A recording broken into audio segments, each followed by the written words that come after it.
Subscribe करें हमारे YouTube channel साधना gold को और पाएं वीडियोस सबसे पहले। बेल आइकन दबाना ना भूलें। एक सुंदर आश्रम, एक उपवन, उस वन में एक आश्रम, और उस आश्रम में कोई नहीं, चिड़िया तक नहीं है उस आश्रम में। लेकिन एक एक आवाज उस पूरी गुंजा के साथ, पूरी गुंजा के साथ उस आश्रम में, उस क्षेत्र में हुंकारे भर रही है। राम जी कहते हैं ये आवाज कैसी है? सिसकती हुई आवाज है।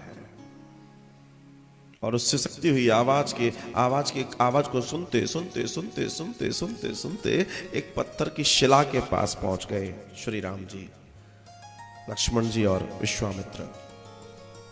और उन्होंने देखा कि पत्थर में से सिसकियों की आवाज आ रही है। तो राम जी ने गुरुजी को हाथ जोड़ा, गुरुजी ये क्या है? देखो ब्रह्म की लीला कितनी सुंदर है।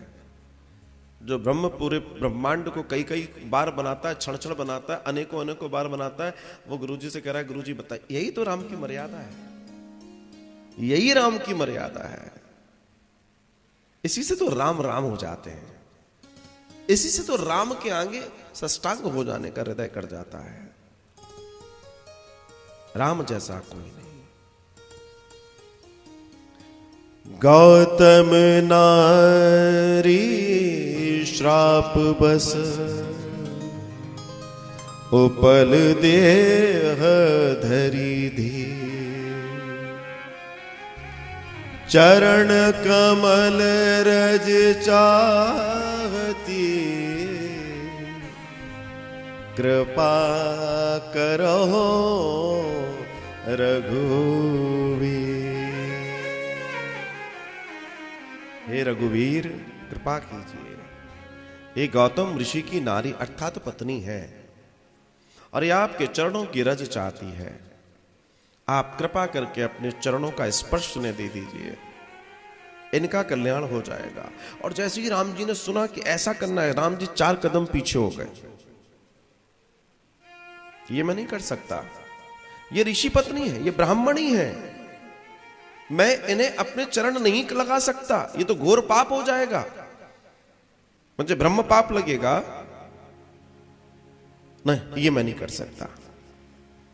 बहुत समझाया, फिर दर्शन आता है कि विश्वामित्र जी उनकी चरण की रज उठाकर उसके ऊपर, और तब वो स्त्री के रूप में परिवर्तित हो गई।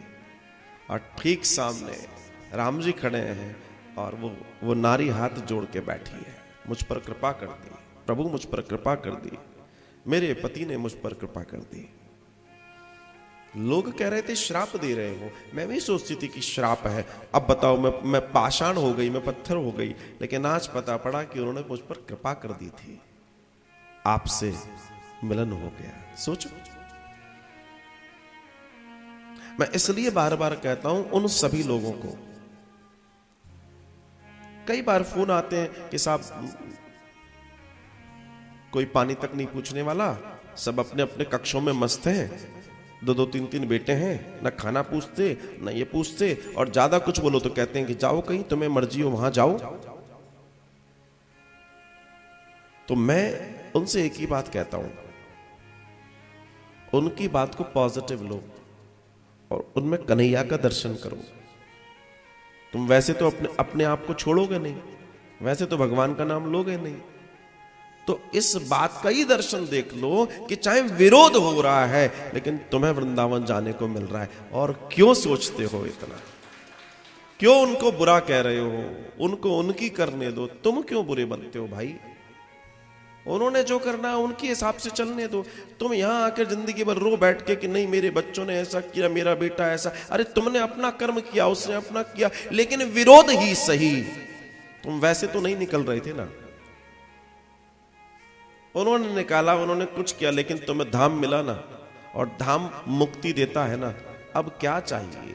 तो सीधे बोल दो कि तुम्हें भगवान नहीं चाहिए, नहीं तुम्हें तो वही चाहिए, तो फिर बात ऐसी हो जाए।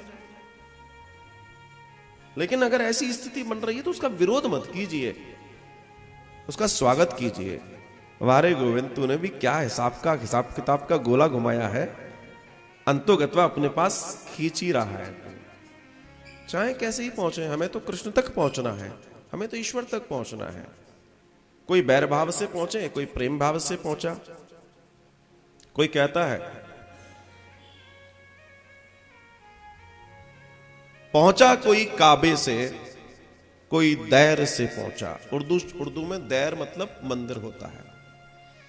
पहुंचा कोई काबे से, कोई दैर से पहुंचा, लेकिन पहुंचा है जो भी वो तेरी मेहर से पहुंचा। जो तेरी मेहर हो जाए, जो तेरी मेहर हो जाए तो वो पहुंचा ही जाता है। तो हम तो पहुंचने की स्थिति का स्वागत मनाए, आनंद मनाए। क्या किसने कर दिया, किसने क्या नहीं किया, क्यों दिमाग लगाना इतना। तुम वैसे वानप्रस्थी नहीं हो रहे थे, पर भगवान ने तुम्हें चुन लिया कि इसको वानप्रस्थी कराऊंगा, इसको मैं अपने पास लाऊंगा, इस पर कृपा करूंगा, तो वो तुम्हारी व्यवस्था बना दे रहा है।